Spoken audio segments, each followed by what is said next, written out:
Bonjour, ce tutoriel vous est présenté par agi67.fr. Il est consacré à la page blanche de Word, que ce soit la version 2003, 2007, voire celle de 2010. Alors pourquoi présenter la page blanche? Derrière l'aspect d'un rectangle blanc se cache plein de subtilités. Si on les maîtrise, les mises en page du courrier, des documents deviennent évidentes à réaliser.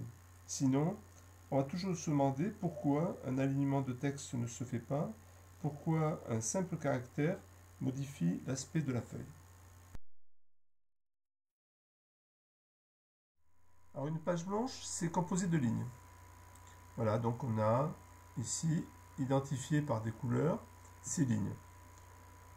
Un point important, c'est le curseur qui va donner la position d'écriture. C'est à partir de ce curseur que je vais avoir les lettres ou les chiffres que je vais taper sur mon clavier qui vont s'inscrire. La souris me permettra de déplacer dans mon texte, donc dans ma page blanche, ce curseur. Cependant, là pour le moment, ces lignes sont virtuelles, c'est-à-dire qu'elles n'existent pas. On verra comment on va les créer par la suite. Alors, un point important qu'il faut bien maîtriser, c'est que la taille de la police, c'est-à-dire sa hauteur, va me donner la hauteur de ma ligne. Ici, j'ai une taille de police 10, ici 15, etc. Et là, j'en ai une de 100. Et on voit que la hauteur est très importante. Cependant, quand j'ai changé en écrivant la hauteur de ligne reste, la taille de police est petite. Cependant, la hauteur de ligne est restée à la taille la plus grande. Ce qui veut dire que plus la taille de la police sera grande, et moins j'aurai de lignes sur ma feuille Word.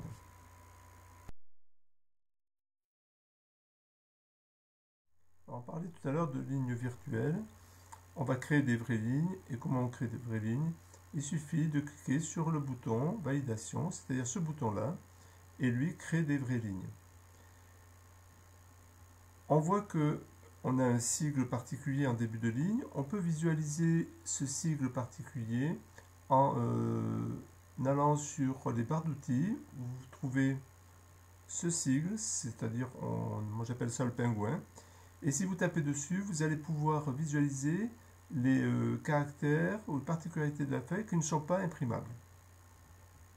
Alors cette notion de retour chariot par le bouton de validation vient de nos vieilles machines à écrire, où en fin de compte, on avait ce levier ici, quand on le tirait complètement sur la droite, ça permettait de monter le rouleau, décaler la feuille et pouvoir écrire un nouveau texte. On appelait ça fin de ligne, retour chariot, et ça a été conservé avec ce bouton ici, qui va me donner donc un nouveau paragraphe. Alors cette notion de paragraphe, on va la voir ultérieurement.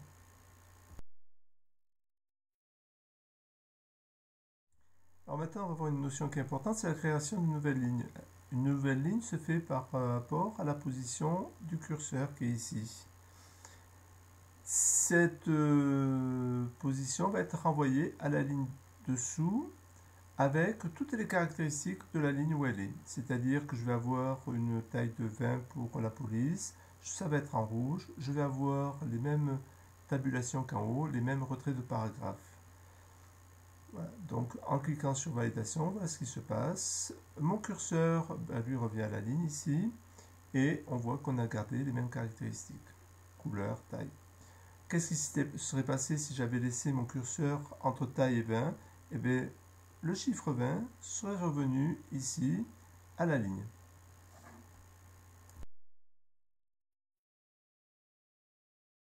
Alors ma page blanche est constituée de lignes, c'est ce qu'on vient de voir, plus une marge de gauche à droite, un en-tête de page, un pied de page. Alors il faut se souvenir que les imprimantes ne sont pas capables d'écrire sur les bordures. Donc il y aura toujours des zones qui resteront blanches sans impression dessus.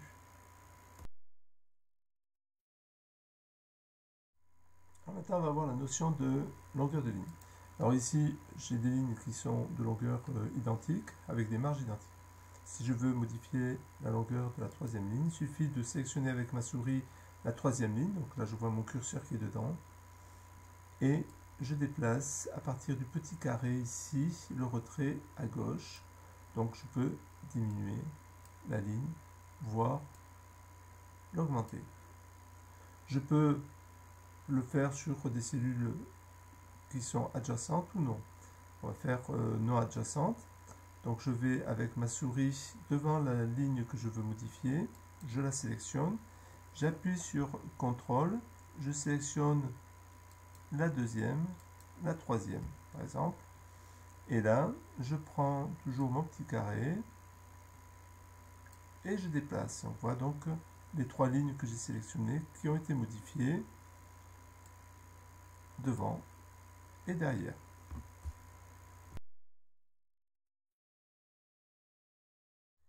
Alors le paragraphe, c'est un texte qui va être limité par un retour chariot. Le retour chariot, c'est ça, c'est-à-dire c'est le clic sur la touche validation. Donc ici, j'ai mon premier paragraphe, limité, le deuxième et le troisième. Donc on voit ici que c'est beaucoup plus long.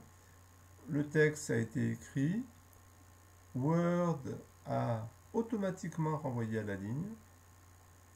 Et par contre, quand je suis arrivé ici, j'ai mis fin au paragraphe en appuyant sur la touche validation.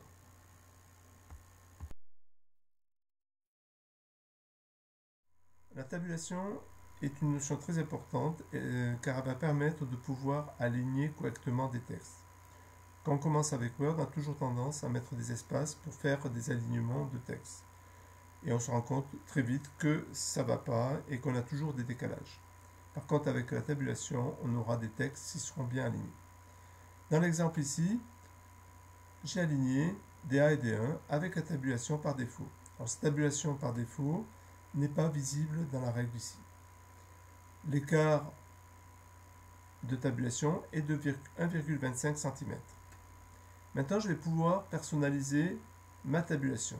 Pour cela, je vais sélectionner une ou deux lignes, par exemple ici, et je vais créer ces petits taquets. Il suffit d'abord de sélectionner les lignes et d'aller dans la règle ici, de cliquer et on crée une nouvelle ligne. Notion importante, c'est que là j'ai créé 4 tabulations et les tabulations qui sont ici restent par défaut, c'est-à-dire que l'écart est toujours de 1,25. Alors vous pouvez réaliser ce petit exercice, il suffit d'écrire ce type de texte sur Word et ensuite ce que vous allez d'abord faire c'est sélectionner une ligne, voir s'il n'y a pas de taquets de tabulation qui sont présents. S'il y en a qui sont présents, on les prend avec la souris et on les descend en deçà de la règle, ils disparaissent. Ensuite, je sélectionne toutes les lignes qui auront la même tabulation et je répartis mes taquets de tabulation.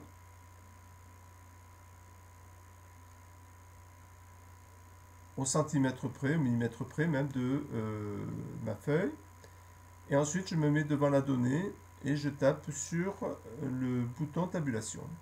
Et les données s'arrêtent exactement au taquet de tabulation, ce qui me permet ici, vous voyez, d'avoir des textes alignés par rapport au taquet.